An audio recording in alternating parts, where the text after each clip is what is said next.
I just got a box from Yen Press with 12 titles in it. Let's check them out. First up is the shoujo Stray Cat and Wolf. This is from the same creator as Cheeky Brat, about a high school student who grew up in the mountains and decided to move to the city to make it on her own. It does not go well for her because she ends up having nowhere to go, so she gets taken in by this 22-year-old musician who is kind of a good-for-nothing. I'm super excited to check this one out.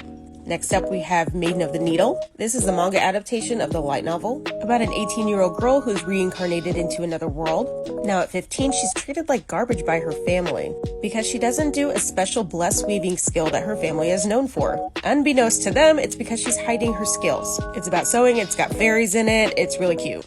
The red thread is next. This is a BL. It's the manga adaptation of the Thai novel under the same name. I'm gonna give you fair warning on this. It starts off very tragic, about a couple in the late 80s who pull a Romeo and Juliet ending scene, if you get what I mean. But there is a point because this story is about reincarnation, second chances, and the red string of fate. Because 30 years later, these two college students have been searching for one another without having ever met before. It made me tear up, I'm not gonna lie. Minatos Laundry is another BL. Minato inherits an old laundromat from his grandfather. He figures he's set up for a laid-back life, especially having worked for the last couple years as a corporate drone. He then meets second-year high school student Shintaro. And while they form a friendship and start to grow closer, Minato tries to keep his sexuality a secret from Shintaro and keep his distance. Changing gears a bit, we've got the do-over damsel conquers the Dragon Emperor. This is the manga adaptation of the light novel. Same author as I'm the Villainess, I'm Taming the Final Boss, which I personally really enjoyed. And it's kind of a similar premise, where the main character is promised to marry one guy, but then something happens and she changes her game plan, so she goes for the rival instead. We've got The Deer King next, based on the anime feature film, which I'm not gonna lie, I haven't seen yet, but this is only gonna be 2 volumes about a soldier turned slave named Van, who after an outbreak of disease, flees his captors with the only other survivor, who is a little girl. Okay, now we're on the 7th title, The Ephemeral Scenes of Setsunas Journey. This one is short too, only going to be 2 volumes, but the light novel is ongoing, about Setsuna who, after being summoned to another world as the 68th hero, he's kind of sickly and can't really do much, until he meets Kyle, who is a millennia-old hero, who gives up his life and knowledge for Setsuna, so he gets a 3rd chance at life. I really like the art style of this one. Speaking of art style, we have Glitch next. This is a mystery seinen that's only going to be 4 volumes long. This one is about siblings who move to a new town, and they keep seeing these ghostly figures like walk through things and stuff, but nobody else can really see it, including the townsfolk who are also kind of bizarre as well, so they launch their own investigation to find out what is going on with this town. As you can see, it's a unique art style, I really like it.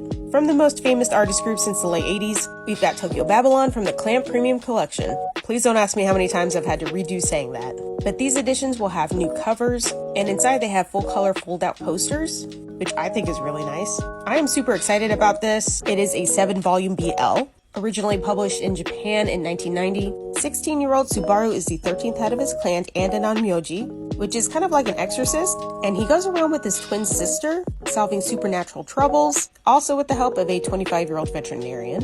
A classic. Our 10th title is Boji the Rock. This looks super fun and cute, about a very shy introvert who decides to become a rock god so she can talk to her classmates. So she becomes an internet sensation in middle school, but that does absolutely nothing for her social skills. Until in high school, she's asked to fill in for a band to do a live performance. There's also an anime for this, FYI. From Ice Press, we have Overgeared, about a deadbeat who's addicted to video games. One day he logs into a VR game called Satisfy, and he finds a tome that will give him information to find a legendary blacksmith. But the catch is, to find it, you're going to have to reset all your skills. Will it be worth it in the end?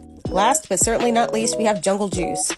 Okay, the cover got me on this. Do I like bugs? No. But this looks super cool. About a 20-year-old college student who seems to have everything going in life, top of the hierarchy, except he has one very big secret. He is hiding a pair of dragonfly wings underneath his clothes. Because apparently using a bug spray called Jungle Juice kind of messes with your DNA and gives you bug-like qualities. And apparently there's a whole society filled with these hybrids. So again, big thank you to Yen Press and Ice Press. If anyone wants a review video on anything, leave it in the comments.